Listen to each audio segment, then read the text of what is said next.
성경인물 아카데미 오늘 갈렙에 관해서 우리가 함께 살펴보도록 하겠습니다. 갈렙, 너무나 잘 알고 있는 인물이긴 하지만 다시 한번 갈렙의 삶, 또 갈렙의 헌신, 갈렙의 믿음을 오늘 점검해 보려고 합니다. 우선 갈렙이 처음 등장하는 것은 가데스 바네아에서였습니다. 가데스 바네아는 바란 광야에 있습니다. 그 가데스 바네아, 바로 이곳을 우리가 함께 살펴볼 필요가 있습니다. 그 민수기 12장 16절은 바란 광야에서 이스라엘 백성이 진을 쳤다고 기록하죠. 그 후에 백성이 하세롯을 떠나 바람 광야에 진을 치니라. 근데 이 바람 광야에서 모세가 여호와 하나님의 명령을 따라 가나안 정탐하기 위하여 사람들을 보내죠. 민수기 13장 3절은 기록합니다. 모세가 여호와의 명령을 따라 바람 광야에서 그들을 보냈으니 그들은 다 이스라엘 자손의 수령이 된 사람이라. 바람 광야는 지도로 보면 이렇습니다. 지금 그 맨 밑에 보면 시내산이 있고요. 그리고 그 밑에 바다가 홍해입니다. 그리고 그 시내산 위쪽으로 쭉 올라가면 이제 가데스 바람 광야가 나오죠. 가데스. 이 가데스가 가데스 바네아입니다. 그리고 거기서 좀 더 올라가면 부엘세바가 있고요. 부엘세바에서 조금 더 올라가면 예루살렘이 있습니다. 그 부엘세바와 예루살렘 사이에 아랏이라는 곳이 있고, 그 아랏 바로 우측이 사해입니다. 사해. 그리고 그 예루살렘 좌측편이 지중해가 되는 거죠. 그래서 그 시내산에서 율법을 받게 되고, 그리고 이동을 하게 되죠. 그래서 이제 바란 광야 혹은 신광야 에서 진을 치게 됩니다. 이스라엘 백성이 애굽에서 나와 그 바란 광야까지 도달할 때가 한 13개월 정도로 추산을 할 수 있거든요. 이제 바로 여기서 이스라엘 백성이 가나안 땅을 정탐하게 되는 거죠. 모세가 정탐을 명하게 됩니다. 민수기 13장 17절 상반절부터 18절은 이렇게 기록하죠. 모세가 가나안 땅을 정탐하러 그들을 보내며 이르되 너희는 네개 길로 행하여 산지로 올라가서 그 땅이 어떠한지 정탐하라. 정탐하라. 가나안 땅을 정탐하라는 거예요.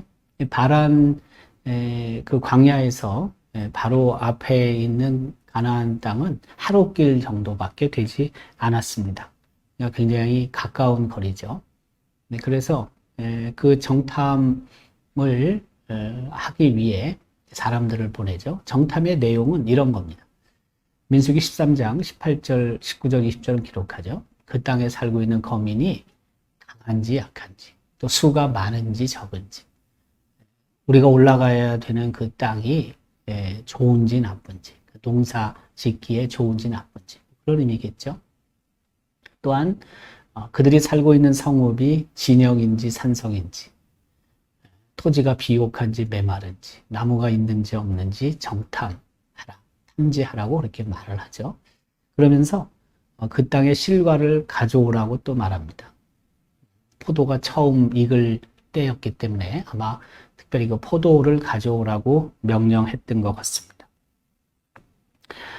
모세는 그 이스라엘 백성을 이끌고 애굽에서 나왔잖아요. 그러나 모세의 시대가 끝나고 그 후에 여호수아 시대가 오지 않습니까? 근데 지금은 아직까지 모세의 시대입니다. 그 가데스 바네아라는 곳에서 모세가 이런 그 가나안 땅을 탐지하게 되고, 그래서 아마 그 이스라엘 백성의 그 반란이 없었다면 가나안 땅에 직접 들어갔을 수도 있죠. 어쨌든 저런 여러 가지 상황들을 탐지하고 나서 두루 살피고 나서 아마 그 직접 올라갈 것인지 가나안 땅으로 진격할 것인지 여부를 결정했을 것 같아요. 정탐 기간은 40일 정도였습니다. 그래서 그 40일 동안 땅을 정탐하기를 마치고 돌아와서 바란 광야 가데스에 이르렀다. 앞서 우리가 그 바란 광야만 언급을 했는데 실제는 그 바란 광야의 가데스 바네아, 가데스라는 곳에 이스라엘 백성이 진을 쳤거든요. 근데 이것은 그 바람 광야의 최대의 오아시스가 있는 곳으로 알려져 있죠. 바로 이곳으로 다시 정탐꾼들이 40일 만에 돌아오게 되죠. 40일은 우리가 너무나 잘 알고 있듯이 성경에서 자주 등장하는 숫자이기도 합니다. 우리가 알고 있듯이 노아 그 홍수가 40일 동안 있었죠. 뿐만이 아니라 요나가 니느웨 성을 향해 40일이 되면은 잿더미가 될 것을 또 말하죠. 엘리야는 부엘세바에서 40일 밤낮을 걸어 하나님의 산 호렙까지 가게 되죠. 예수님께서는 공생애를 시작하기 전에 40일 동안 금식하셨죠. 예수님께서는 십자가에서 돌아가시고 승천하시고 그리고 40일 동안 이 땅에 머무시다가 하나님 나라에 가시죠. 부활하시고 40일 지나서 승천하십니다. 우리가 알고 있듯이 사순절, 40일이죠. 그러니까 부활주일부터 역으로 주일 6번을 뺀 40일, 이걸 사순절이라고 하죠. 이 40, 굉장히 중요한 숫자인데 어쨌든 모세는 정탐꾼들이 가나안 땅에 가서 40일 동안 그 지역의 군사력이라든지 지형이라든지 뭐 땅의 토질이 어떤지 이런 것들을 탐지하게 했습니다. 정탐꾼은 12명으로 구성이 되어 있었습니다. 민수기 13장 1절, 2절, 3절을 기록합니다. 여호와께서 모세에게 말씀하여 이르시되 사람을 보내어 내가 이스라엘 자손에게 주는 가나안 땅을 정탐하게 하되 그들의 조상의 가문 각 지파 중에서 지휘관 된 자 한 사람씩을 보내라. 모세가 여호와의 명령을 따라 바람 광야에서 그들을 보냈으니 그들은 다 이스라엘 자손 수령된 사람이라. 그 12명의 정탐꾼은 아무나 보내는 게 아니고요. 그 각 지파의 가문 중에서 지도자급에 되는 사람들이었죠. 그래서 그 민수기 13장 3절은 수령이라고 얘기를 하죠. 수령은 우두머리를 뜻합니다. 그러니까 여러 부분에 있어서 각 지파의 대표격인 사람들을 선발을 했고 그들을 정탐꾼으로 보내게 된 거죠. 그런데 그 정탐하고 나서 그 정탐꾼들의 보고가 두 부류로 갈리게 됩니다. 그 대다수 12명 중에 10명은 불신앙의 보고를 하게 되는 거죠. 불신의 보고라는 것은 불신앙의 보고라는 뜻입니다. 민수기 13장 28절과 31절부터 33절은 그들이 얼마만큼 불신앙적이었는지를 보여줍니다. 12명의 정탐꾼 중에서 10명이 그러했다는 것입니다. 이렇게 보고합니다. 그러나 그 땅 거주민은 가나안 땅에 살고 있는 거주민이죠. 강하고 성읍은 견고했고 힘이 컸고 거기서 아낙 자손, 거인들 자손을 보았고 그와 함께 올라갔던 사람들은 이르되 우리는 능히 올라가서 그 백성을 치지 못하리라. 그들은 우리보다 강하니라 하고 이스라엘 자손 앞에서 그 정탐한 땅을 악평하여 이르되 우리가 두루 다니며 정탐한 땅은 그 거주민을 삼키는 땅이요 거기서 본 모든 백성은 신장이 장대한 자들이며 거기서 네피림 후손인 아낙 자손의 거인들을 보았나니 우리는 스스로 보기에도 메뚜기 같으니 그들이 보기에도 그와 같았을 것이니라. 10명의 정탐꾼은 올라갈 필요가 없다는 것입니다. 올라가게 되면 거인들 자손이 살고 있는 그 땅, 정복, 차지하는 것을 둘째치고 그냥 다 죽는다는 거죠. 그 땅에 살고 있는 아낙 자손, 거인 자손에 비교해 봐서 이스라엘 백성은 메뚜기와 같다라고 그렇게 말을 하죠. 특별히 바로 이 메뚜기와 같다, 메뚜기 같으니 여기서 보통 메뚜기 컴플렉스라는 말이 나오게 됐죠. 그 메뚜기 컴플렉스는 자신의 자화상을 상대방에게 비유하면서 비교할 때 비하하는 거죠. 자기의 어떤 부분들을. 그래서 메뚜기가 얼마나 작습니까? 메뚜기가 얼마나 힘이 없습니까? 그래서 자기 자신을 그만큼 비하하는 것을 보통 그 메뚜기 컴플렉스라고 말을 하죠. 근데 문제는 뭐 크게 보고 자기 자신의 어떤 능력들은 아주 작게 보는 거죠. 하나님은 보지 않고 세상만 보는 것입니다. 그래서 그 문제 앞에 주눅이 드는 거죠. 패배 의식을 갖는 겁니다. 실제 해보지도 않고 두려움을 갖는 것입니다. 그래서 사실 그 뭐 어떤 숫자 같은 것들에 짓눌려서 그 소수 컴플렉스 혹은 어떤 힘 이런 것들이 내가 너무 없다라고 생각해서 무능 컴플렉스 혹은 어떤 학력의 문제를 생각하면서 학력 컴플렉스 혹은 뭐 나의 또 외모들을 생각하면서 외모 컴플렉스 뭐 이런 것들을 미리 갖는 경우들이 있죠. 실제 부딪혀보지도 않고요. 이런 그 10명의 정탐꾼들은 이런 이제 컴플렉스를 갖고 있었다는 거예요. 그래서 실질적으로 이들의 주장이 결국에는 이스라엘 백성에게 좋지 못한 영향을 주게 되고 결국에는 이스라엘 백성이 40년 동안 광야에서 생활하게 되죠. 그러니까 불신앙의 보고를 한 대다수 10명의 정탐꾼이 있었다는 거고요. 반면에 믿음의 보고를 한 두 사람이 있었죠.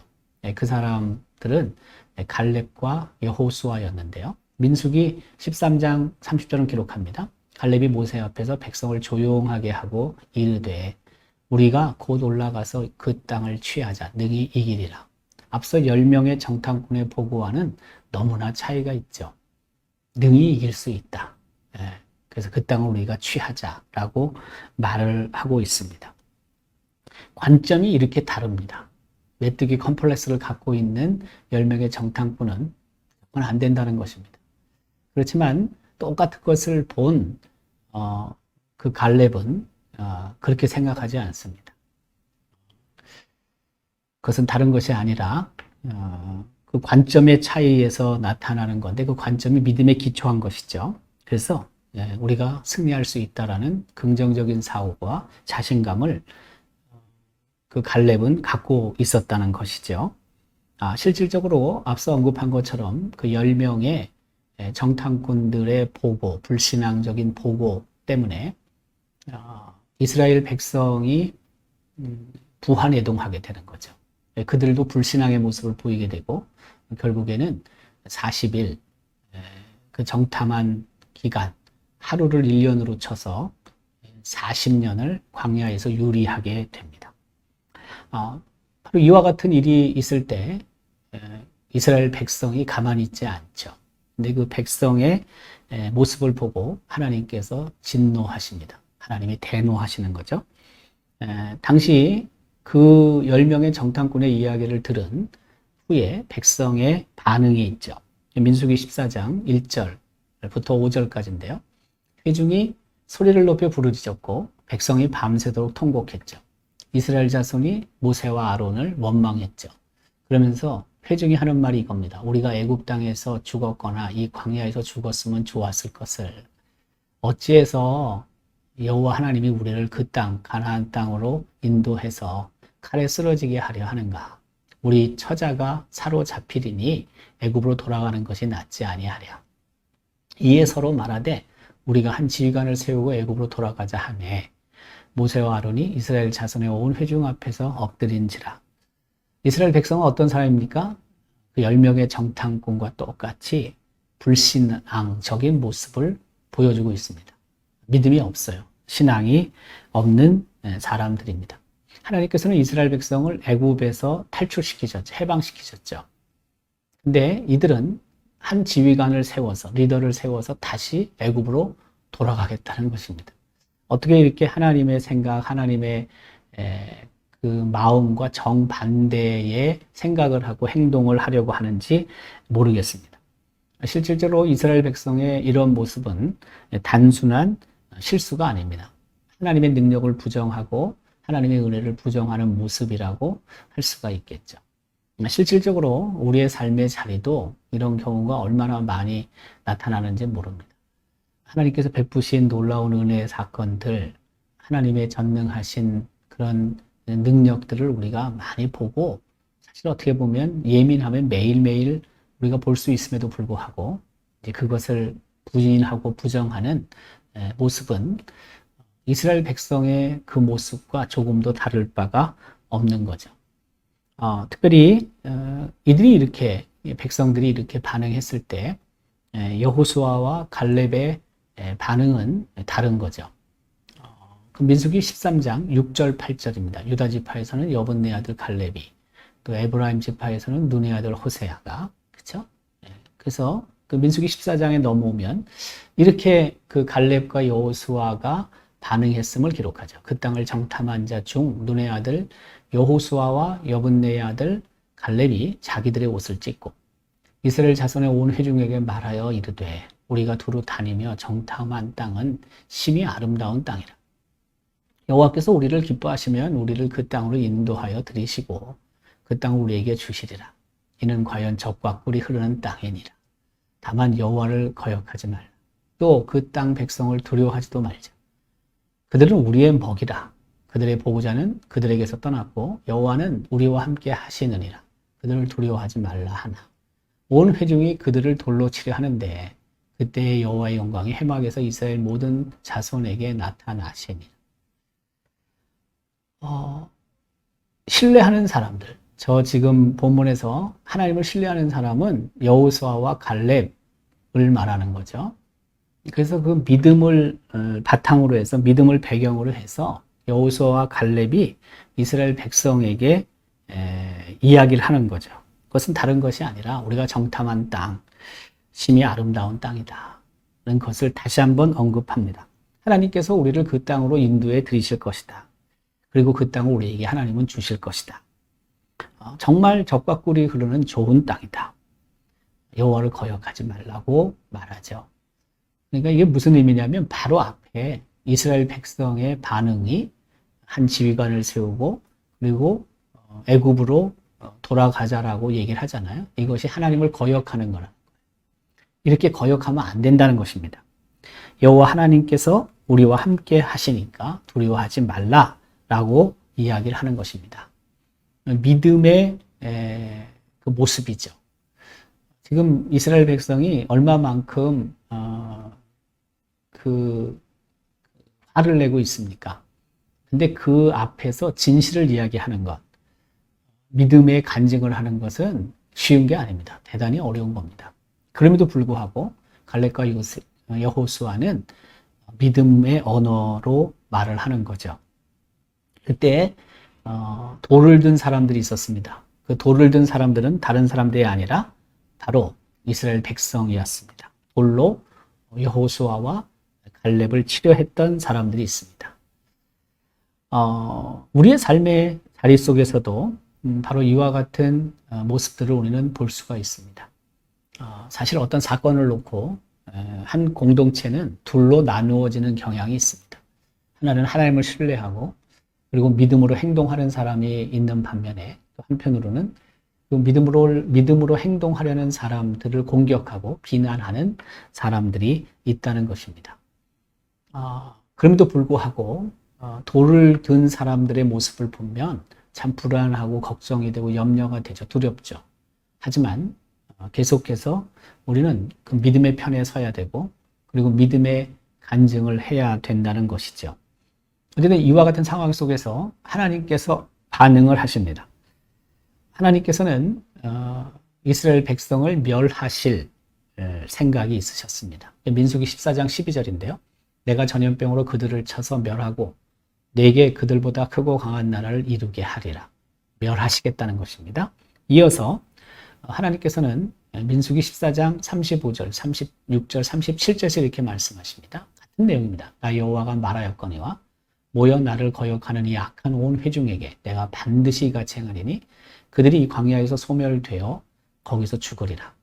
모세의 보냄을 받고 땅을 정탐하고 돌아와서 그 땅을 악평하여 온 회중이 모세를 원망하게 한 사람, 곧 그 땅에 대하여 악평한 자들은 여호와 앞에서 재앙으로 죽었고 멸하시겠다는 것입니다. 결국에는 10명의 그 정탐꾼들, 오늘 본문에서는 악평이라고 말하는데요. 불신앙으로 보고한 정탐꾼들, 여호와 앞에서 재앙으로 죽었다는 사실을 말하고 있습니다. 멸하리라. 아주 단호하게 하나님이 말씀하십니다. 그때 모세가 가만히 있지 않죠. 그래서 모세가 하나님 앞에 탄원합니다. 기도합니다. 민수기 14장 19절인데요. 구하옵나니 기도하는 거죠. 주의 인자의 광대하심을 따라 이 백성의 죄악을 사하시되 애굽에서부터 지금까지 이 백성을 사하신 것과 같이 사하시옵소서. 용서해 주십시오. 라고 탄원하게 되는 거죠. 사실 이스라엘 백성이 애굽에서 나와서 지금 이 바란 광야, 가데스 바나에 이르길 때까지 1년이 좀 넘었거든요. 계속해서 사실 하나님을 실망시키죠. 하나님을 원망하죠. 그럼에도 불구하고 하나님께서는 계속하여 이스라엘 백성의 죄를 용서하셨죠. 모세는 이것을 하나님 앞에 기억하게 하는 거죠. 하나님이 그때도 용서하셨는데, 계속해서 용서해 주셨는데 이번에도 죄를 사해 주십시오 라고 모세가 탄원을 하는 것입니다. 사실 그 모세의 탄원, 모세의 기도에는 몇 가지 내용이 있습니다. 그것은 뭐냐면은 만약 하나님께서 이스라엘 백성을 멸하시면 지금까지 애굽에서의 사건, 10가지 재앙 나와서 또 계속해 하나님이 기적을 베푸시는 일들, 그것을 이방 족속들이 들었을 텐데, 그때 만약에 이스라엘 백성이 멸망을 당한다면 그 이방 민족이 하나님을 어떻게 생각할까요?에 대한 반문인 거죠. 뿐만이 아니라 하나님께서 이스라엘 백성과 맺은 언약을 충실하게 성실하게 지키실 거라는 그런 믿음을 기초로 해서 모세는 여전히 그 신실한 하나님의 그 약속, 언약이 유지되기를 생각하며 하나님 앞에 탄원을 하고 있는 거죠. 하나님의 사랑, 하나님의 자비, 하나님의 긍휼하심을 통해서 이스라엘 백성을 하나님께서 용서해 주십시오라고 기도하는 거죠. 결국에 하나님께서 받으시고 하나님께서 용서하시죠. 결국에는 구분되는 사람들이 생기게 됩니다. 그 민수기 14장 20절은 하나님께서 죄를 용서하셨음을 기록합니다. 여호와께서 이르시되 내가 네 말대로 사하노라. 멸망시키지 않으시겠다는 거예요. 그렇지만 하나님께서는 그 이스라엘 백성의 죄에 대해서 묻고 있습니다. 22절인데요. 그 내 영광과 애국과 광야에서 행한 내 이적을 보고서도 이같이 10번이나 나를 시험하고 내 목소리를 청종하지 아니한 그 사람들은 내가 그들의 조상들에게 맹세한 땅을 결탄코 보지 못할 것이요 또 나를 멸시하는 사람은 한 사람도 그것을 보지 못하리라. 그러나 내 종 갈렙은 그 마음이 그들과 달라서 나를 온전히 따랐은즉 그가 갔던 땅으로 내가 그를 인도하여 드리리니 그의 자손이 그 땅을 차지하리라. 무슨 말이에요?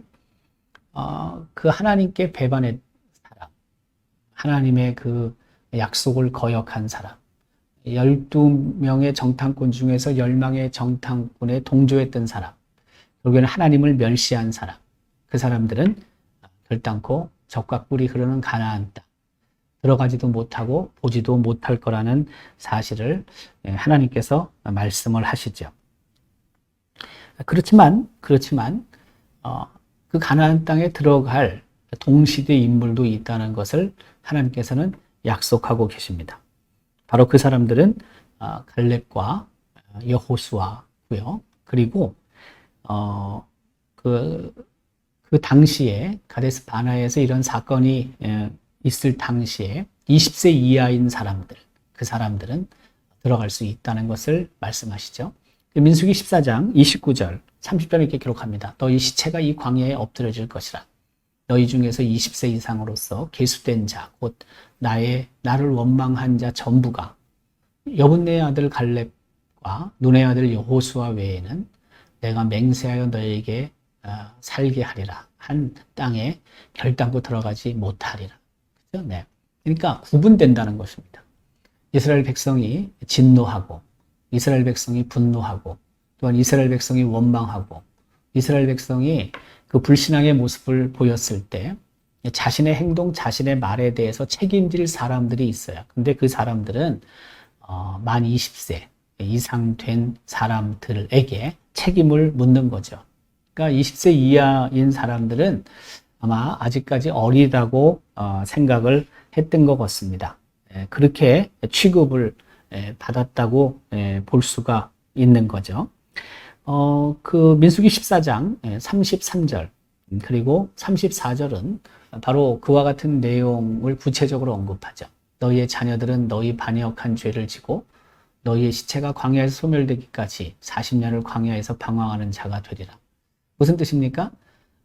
20세 이상 된 사람들은 어쨌든 다 모두가 광야에서 소멸되기까지, 그죠? 그 아래 때가 고생, 광야에서 고생을 한다는 거죠. 40년 동안 고생하는 거죠. 우때의 불신앙, 우때의 원망, 우때가 하나님을 향해서 거역한 것, 그런 것 때문에 결국에는 다 죽을 때까지 40년이 걸릴 것이고, 그래서 그 아래 때들이 20세 미만, 가데스 바네아에서 이런 사건이 있을 때 20세 미만인 자들이 광야에서 하지 않아도 될 방황을 하며 살게 된다는 거죠. 34절입니다. 너희는 그 땅을 정탐한 날 수인 40일에 하루를 1년으로 쳐서 그 40년간 너희의 죄악을 담당할지니 너희는 그제서야 내가 싫어하면 어떻게 되는지를 알리라 하셨다. 이렇게 성경은 기록하고 있죠. 앞서 언급한 것처럼 40일 동안 정탐했는데 광야에서 방황하는 시간은 40년이 되었다는 것입니다. 바로 이와 같이 하나님께서는 엄격하게 이스라엘 백성, 하나님을 거역한 불신앙의 모습을 보인 하나님의 백성들이라 할지라도 하나님께서 진노하셨고 그리고 결국에는 징계하셨다라는 것이죠. 바로 이와 같은 내용들을 통해서 우리는 여호수아와 갈렙을 한번 다시 생각해 볼 필요가 있습니다. 여호수아와 갈렙, 그들은 생존했지 않습니까? 민수기 14장 38절인데요. 그 땅을 정탐하러 갔던 사람들 중에서 오직 눈의 아들 여호수아와 여분의 아들 갈렙은 생존하니라. 다 죽었습니다. 그 20세 이상 뿐만이 아니라 12명의 정탐꾼, 유능했던 사람들이죠. 우두머리, 각 지파, 각 가문의 지휘자들, 그리고 우두머리와 같은 리더들 다 죽었잖아요. 근데 여호수아와 갈렙만 살아남았습니다. 그들만 가나안 땅을 밟았습니다. 사실 그 하나님의 나라, 가나안 땅을 우리가 보통 하나님의 나라, 천국을 생각하잖아요. 천국에 입성할 수 있는 사람들은 다른 사람들이 아닙니다. 오직 여호와 하나님을 신뢰하는 사람, 예수님을 구주로 믿고 그리고 고백하고 영접하는 사람만이 가나안 땅에 입성합니다. 옆에 있던 친구들 함께 가는 게 아닙니다. 옆에 있던 부모 세대가 갈 수 있는 게 아닙니다. 오직 하나님을 신뢰하고 오직 하나님을 믿고 예수 그리스도를 뒤따르는 사람만이 하나님 나라, 가나안 땅, 천국에 들어갈 수 있다는 사실을 기록하고 있는 거죠. 얼마나 적습니까, 여러분? 그때 가데스 바네아에서 20세 이상 됐던 사람들이 얼마나 많아. 그때 하나도 못 들어가요. 단 2명만 들어갑니다. 물론 20세 이하는 다 들어갔습니다. 그만큼 하나님 나라 들어가는 그 문이 정말 좁다고도 볼 수 있는 거죠. 그러니까 우리가 믿음을 계속해서 지키고 유지하며 산다는 것이 결코 그렇게 쉬운 것은 아닙니다. 그 갈렙과 여호수아의 동시대 사람들, 그 우때 부모 세대 다 못 들어갔다는 것을 우리는 기억해야 합니다.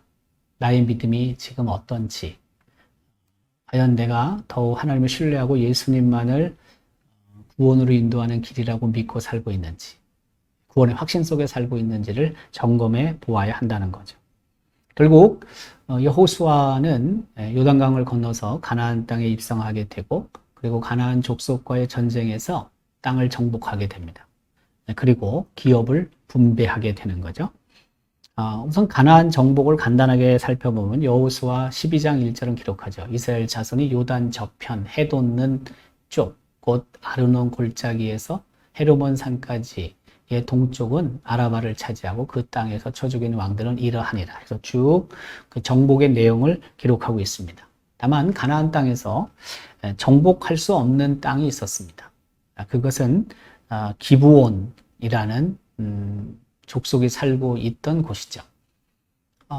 그 여호수아 11장 18절 19절은 기록합니다. 여호수아가 그 모든 왕들과 싸운 지가 오랫동안이라 기브온 주민 히위 족속 외에는 이스라엘 자손과 화친한 성읍이 하나도 없고 이스라엘 자손이 싸워서 다 점령하였으니 라고 기록하죠. 다시 말하면 이스라엘 부족들, 이스라엘 족속들과 전쟁에서 여호수아와 이스라엘 백성이 승리를 했다는 거죠. 근데 기브온 주민 히위 족속, 기브온 족속은 점령을 못해요. 이유는 기브온 족속이 꾀를 냈어요. 그래서 그 전쟁하기 전에 화친 조약을 맺게 되죠. 그 화친 조약을 맺게 돼서 결국에는 그 조약을 맺었기 때문에 전쟁을 할 수 없었고 그래서 기브온 족속은 살아남았죠. 여호수아 10장 3절부터 6절까지는 그 사실을 이렇게 기록합니다. 기브온 주민들이 여호수아가 여리고와 아이에서 행한 일을 듣고 꾀를 내어 사신의 모양을 꾸미되 거짓으로 사신의 모양을 그렇게 꾸민 거죠. 헤어진 전대와 헤어지고 찢어져서 기운 가죽 포도주 부대를 나귀에 싣고 그 발에는 낡아서 기운 신을 신고 낡은 옷을 입고 다 마르고 곰팡이가 난 떡을 준비하고 그들이 길갈 진영으로 가서 여호수아에게 이르되 그와 이스라엘 사람에게 이르되 우리는 먼 나라에서 왔습니다. 이제 우리와 조약을 맺읍시다 하니 그래서 속은 거죠. 사실 그 여호수아 입장에서는 저들이 저렇게 변장하고 났다 하더라도 그냥 고지고대로 그것을 수용하고 받아들일 것이 아니라 하나님 앞에 묻고 하나님 앞에 질문하고 또한 하나님의 응답을 기다려야 했었는데 그들이 그렇게 하지 않았죠. 그래서 기브온이 살아남게 되는데 그 이유에 대해서 여호수아 10장 14절 15절 16절 이렇게 기록합니다. 무리가 그들의 양식을 취하고는 어떻게 할지를 여호와께 묻지 아니하고 여호수아가 곧 그들과 하친하여 그들을 살리리라는 조약을 맺고 회중 족장들이 그들에게 맹세하였더라. 그들과 조약을 맺은 후 사흘이 지나서야 그들이 이웃에서 자기들 중에 거주하는 자들이라 함을 들었느니라. 3일 만에 밝혀지는 거죠. 그러니까 우리가 모든 것을 너무 서둘러서 결정을 하는 것은 때때로 큰 실수를 야기할 수 있다는 것을 알게 되죠. 물론 우리가 성급하게 신속하게 결정해야 될 내용들도 있을 수 있습니다. 그런 사안들이 있지만 그럼에도 불구하고 그 앞서서 결정하기에 앞서서 우리가 해야 될 것이 있다는 거죠. 그것은 다른 것이 아니라 여호와 하나님께 질문해야 되고 그리고 그 하나님께서 하시는 말씀에 귀를 기울여야 한다는 거죠. 우리가 알고 있듯이 아이성에서의 패배, 가나안 땅에 들어와서 두 번째 전투인 아이성에서의 전투에서 패배의 이유가 무엇입니까? 여호수아가 하나님 앞에 묻지 않았기 때문이죠. 거기서도 그렇게 실패를 맛봤잖아요. 패배를 맛봤잖아요. 물론 그 이후에는 여호수아나 이스라엘 백성이 하나님 앞에 묻고 또 묻고 하나님의 응답의 기초에서 행동했을 것입니다. 그러나 또다시 실수하게 되잖아요. 묻지 않는 실수를 범하게 되잖아요. 우리도 마찬가지입니다. 계속해서 우리는 이런 실수를 범합니다. 그러나 이런 본문을 통해서 우리가 다시 깨달아야 되는 것은 역시 하나님 앞에 기도하고 또 하나님의 그 말씀에 귀를 기울이고 그리고 그 말씀대로 행하는 것이 가장 안전하다라는 것을 깨닫게 되는 거죠. 결국에 그 여호수아에 의해서 기업이 분배되기 시작합니다. 여호수아 12장 6절 7절, 8절은 기록합니다. 여호와의 종 모세와 이스라엘의 자손이 그들을 치고 여호와의 종 모세가 그 땅을 루벤 사람과 갓 사람과 므낫세 반지파에게 기업으로 주었더라. 이게 뭐예요? 이제 전쟁이 다 끝났어요. 근데 요단 동편에 루벤 갓 지파 그리고 므낫세 2분의 1 지파가 기업으로 갖고 있잖아요. 이들이 전쟁에 동참해 줬잖아요. 그래서 그 전쟁이 끝난 다음에 이들은 돌아가야 되죠. 하지만 이미 그 요단강 동편에 있는 땅, 그 땅을 이들은 또 그 이미 받게 된 거죠. 그리고 땅을 여호수아가 이스라엘 지파들에게 부분에 따라 소유로 주었고, 그죠? 곧 산지와 평지와 아라바와 경사지와 광야와 네겝 헷 족속과 아모리 족속과 가나안 족속과 브리스 족속과 히위 족속과 여부스 족속의 땅이더라. 그렇죠? 네. 그래서 여러 지파에게 이제 땅을 분배하게 됩니다. 뿐만이 아니라 그 레위 지파에 대한 분배도 성경은 기록하고 있죠. 그 제사장이 배출되는 레위 지파, 그리고 성막, 그리고 성소에서 하나님의 그 일을 해야 되는 레위 지파에 대해서 이렇게 기록합니다. 여호수아 13장 14절인데요. 오직 레위 지파에게는 여호수아가 기업으로 준 것이 없었으니 이는 그에게 말씀하신 것과 같이 이스라엘의 하나님 여호와께 드리는 화제물이 그들의 기업이 되었습니다. 이어서 14장 4절은 기록합니다. 이 땅의 레위 사람들에게 아무 분깃도 주지 아니하고 다만 거주할 성읍들과 가축과 제산을 위한 목초지만 주었다라고 기록합니다. 레위 지파는 다른 지파에 비해서 많은 것을 갖지 못했습니다. 그럼에도 불구하고 하나님의 그 성막, 나중에 제사장으로서 그 성전을 책임지는 일을 하겠지만 이들은 전적으로 하나님을 의지하며 살아야 되고 또 하나님께서 공급해 주시는 은혜로 살 수 있는 사람들이다라는 것을 말하고 있는 것이죠. 사실 이것을 확대하면은 우리가 그 왕 같은 제사장들이잖아요. 우리 모두가 다 그런 측면에서 보면, 넓게 보면 우리 역시 하나님의 은혜 없이는 살 수 없는 존재들이다라는 것입니다. 이 세상에서 우리가 뭐 많은 것을 소유하고 많은 것을 누리고 산다 할지라도, 그러나 본질적으로 보면 하나님의 은혜 없이는 살 수 없는 존재라는 것을 우리는 늘 기억해야 한다는 것입니다. 이제 이와 같은 일이 있은 후에 갈렙이 땅을 요청하게 되죠. 갈렙의 지파, 갈렙의 가문에 대해서 우리가 다시 한번 살펴볼 필요가 있습니다. 민수기 13장 6절인데요. 유다 지파에서는 여분네 아들 갈렙이요. 그죠? 네. 또 민수기 14장 6절인데요. 그때 유다 자손이 길갈에 있는 여호수아에게 나오고 그니스 사람 여분네 아들 갈렙이 여호수아에게 말하되 라고 기록합니다. 이 그니스 사람은 보통 에돔 족속의 후예라고 생각합니다.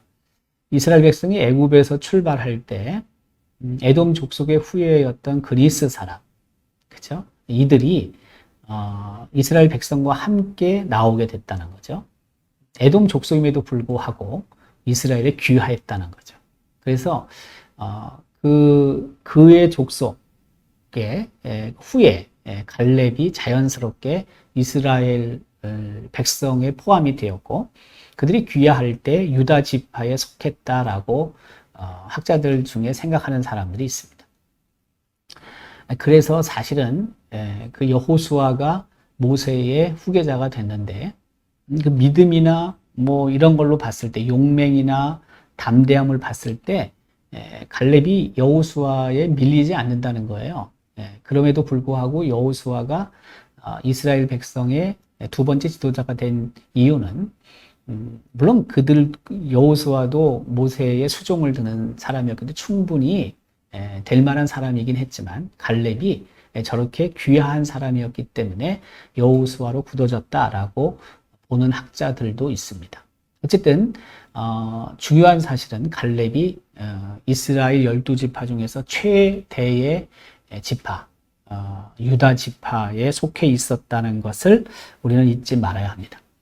갈렙은 여호수아 앞에 서서 회상을 하죠. 그 회상은 뭐냐면 가데스 바네아에서 있었던 일을 회상하게 됩니다. 민수기 14장 6절부터 9절인데요. 여호와께서 가데스 바네아에서 나와 당신에게, 이 나와 나는 갈렙이고요. 당신은 여호수아죠. 이미 여호수아는 이스라엘의 지도자입니다. 하나님의 사람 모세에게 이르신 일을 당신이 아시는 바라. 함께 같이 있었잖아요. 그 사건 현장에 있었고 당연히 두 사람은 생생하게 기억하겠죠. 내 나이 40세에 여호와의 종 모세가 가데스 바네아에서 나를 보내어 이 땅을 정탐하게 하였으므로 이 땅, 가나안 땅이죠. 이미 가나안 땅에 들어가 있잖아요. 내가 성실한 마음으로 그에게 보고하였고 나와 함께 올라갔던 내 형제들은 백성의 간담을 높게 하였으나 나는 내 하나님 여호와께 충성하였으므로 그날에 모세가 맹세하여 이르되 내가 내 하나님 여호와께 충성하였은즉 내 발로 밟는 땅은 영원히 너와 내 자손의 기업이 되리라 하였나이다. 이 일, 지금 갈렙이 85세거든요. 그러니까 45년 전의 일을 생생하게 기억하고 있었고 당연히 여호수아도 기억하고 있을 것이고 그래서 여호수아에게 갈렙이 요청을 하는 거죠. 그때 일을 회상하게 하고 그리고 그가 밟는 땅을 하나님께서 주시겠다고 하셨는데 그래서 그 기업을 요청을 합니다. 40세 때의 갈렙, 가나안 땅에 정탐하러 갔었을 때의 갈렙은 성실한 마음이 있었고 여호와 하나님께 충성을 했고 그리고 하나님의 약속을 굳게 신뢰하고 있었던 사람입니다. 결국에 그 광야에서 40년이 흐르고 또 이스라엘 백성이 요단강을 건너 가나안 땅에 입성하고 가나안 땅에서 전쟁을 치르잖아요. 그래서 45년이 흘렀다는 것입니다. 흘러간 45년이 있다는 거죠. 광야와 가나안 땅에서의 45년을 갈렙이 보내게 되죠. 오늘 이 본문 속에 보면은 이렇게 그 갈렙이 말을 하죠. 이제 보소서 여호와께서 이 말씀을 모세에게 이르신 때로부터 이스라엘이 광야에서 방황한 이 45년 동안을 여호와께서 말씀하신 대로 나를 생존하게 하셨나이다. 오늘 내가 85세로 돼. 이게 민수기 14장 10절의 말씀이죠. 그래서 그 광야와 가나안에서의 45년 세월 동안 그가 정말 열심히 살았다는 것입니다. 최선을 다해서 하나님을 의지하며 살았다는 것을 말하고 있는 거죠. 결국에 그 갈렙은 이와 같은 것들을 근거로 해서 헤브론을 달라고 말을 하죠. 역시 여호수아 14장 11절에서 13절까지 기록합니다. 모세가 나를 보내던 날과 같이 오늘도 내가 여전히 강건하니 내 힘이 그때나 지금이나 같아서 싸움에나 출입에 감당할 수 있으니 그날에 여호와께서 말씀하신 이 산지를 지금 내게 주소서. 당신도 그날에 들으셨거니와 그곳에는 아낙 사람이 있고 그 성읍들은 크고 견고할지라도 여호와께서 나와 함께 하시면 내가 여호와께서 말씀하신 대로 그들을 쫓아내리이다 하니 여호수아가 여분네 아들 갈렙을 위하여 축복하고 헤브론을 그에게 주어 기업을 삼게 했다라고 기록을 하는 거죠. 이 산지를 내게 주십시오 라고 갈렙은 기업을 요청했습니다. 사실 그 헤브론이라는 곳은 산지입니다. 그리고 그곳에 거인들이 삽니다. 누구도 그곳에 가서 전쟁을 하고 또 헤브론 땅을 전쟁에 승리한 후에 얻어야 되는데 원하지 않는 거죠. 굉장히 힘든 곳이거든요. 그 지형이나 살고 있는 사람들과의 전쟁이 아마 그래서 다른 지파가 군소리하지 않았을 수도 있습니다. 결국에는 갈렙에게 여호수아는 그 헤브론을 주게 되죠. 그 지도를 보면은요, 헤브론의 위치가 바로 저기입니다. 예루살렘에서 좀 밑으로 내려오고요. 그리고 나중에 그 지파에게 기업을 분배하잖아요. 근데 예루살렘을 포함해서 헤브론 그 지역은 유다 지파가 얻게 되고요. 그리고 그 밑에 지역은 시므온 지파가 얻게 됩니다. 그래서 그 헤브론이라는 곳이 지형적으로 봤을 때 산지였고 썩 좋은 땅은 아니었지만 그러나 믿음으로 갈렙은 이미 하나님으로부터 약속으로 받았다고 생각을 하고 그리고 그곳에서 그 부족들이 그 유다 지파죠. 유다 지파가 함께 살 것을 그렇게 단호하게 이야기를 하는 것입니다. 자, 그래서 그 여호수아 14장 14절 그리고 15절 기록에 의하면 헤브론이 그니스 사람 여분네 아들 갈렙의 기업이 되었고 그래서 오늘까지 이르게 됐는데 이것은 갈렙이 이스라엘 하나님 여호와를 온전히 쫓았기 때문이다라는 거고요. 헤브론의 옛 이름이 기럇 아르바라. 아르바는 아낙 사람 가운데서 가장 큰 사람이었더라 하면서 그리고 비로소 이제 그 땅에 전쟁이 그쳤다라고 기록합니다. 모든 것이 끝나게 된 거죠. 한마디로 얘기하면 어떻게 보면 그 아낙 사람 거인들이 살았던 그 땅 가장 그 승리하기 힘든 땅이었을 것 같은데 갈렙이 그곳에 가서 전쟁을 치렀을 것이고 그리고 승리했을 것이고 그래서 이제 모든 것들이 평정되게 되었다고 볼 수 있습니다. 우리는 이 갈렙이라는 인물을 통해서 몇 가지 교훈을 삼을 수 있습니다. 첫 번째는 갈렙은 정말 믿음이 강한 사람이었다라고 볼 수 있습니다. 갈렙이라는 그 단어의 의미는 개라는 뜻이랍니다. 근데 또 다른 의미는 강력한 설득력이 있는 이라는 의미도 있습니다. 우리가 알고 있듯이 개는 한 번 물면 놓지 않는 강인함이 있습니다. 갈렙도 한 번 마음을 정하면 포기하지 않는 거죠. 강인한 성품을 갖고 있는 갈렙을 알 수 있죠.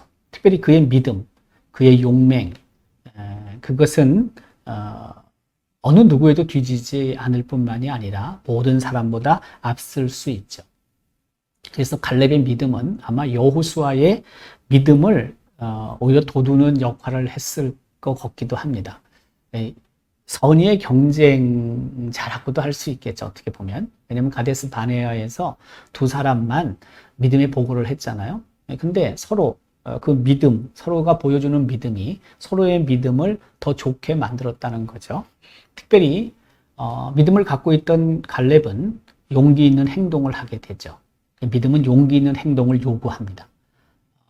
용기 있는 행동은 믿음을 통해서 나타나게 되고요. 그 가데스 바네아에서 정탐하고 온 이후에 갈렙이 보고한 내용도 믿음의 내용일 뿐만이 아니라 여호수아에게 헤브론을 달라고 말한 것도 믿음의 행동이죠. 용기 있는 행동이라고 할 수가 있습니다. 그래서 갈렙은 그 무엇보다도 강한 믿음의 사람이었다는 것을 우리는 기억해야 합니다. 두 번째는 갈렙이 그 2인자로서의 위치를 잘 지켰다는 것을 우리는 알 수가 있습니다. 지금 이스라엘 백성의 지도자는 누굽니까? 여호수아입니다. 그런데 그 가데스 바네아에서 정탐하고 돌아와 어떻게 보면 갈렙이 더 많은 이야기를 하죠. 여호수아보다.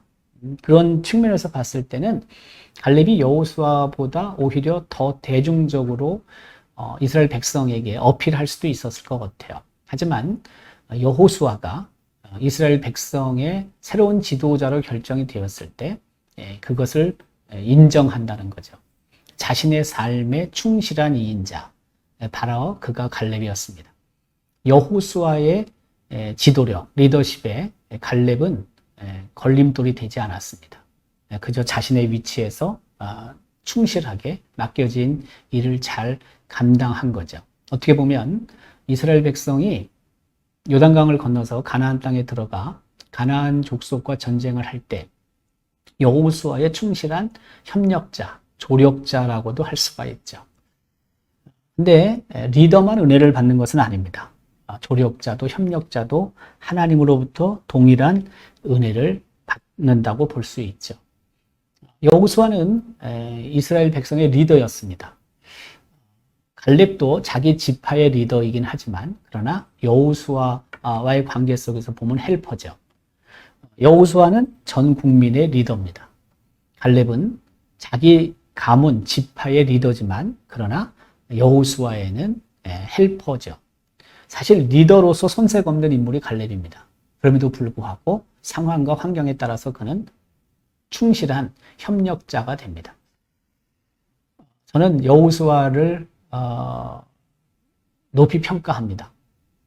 그렇지만 갈렙 1등보다 어떻게 보면 나은 2등 갈렙도 높이 평가하지 않을 수 없습니다.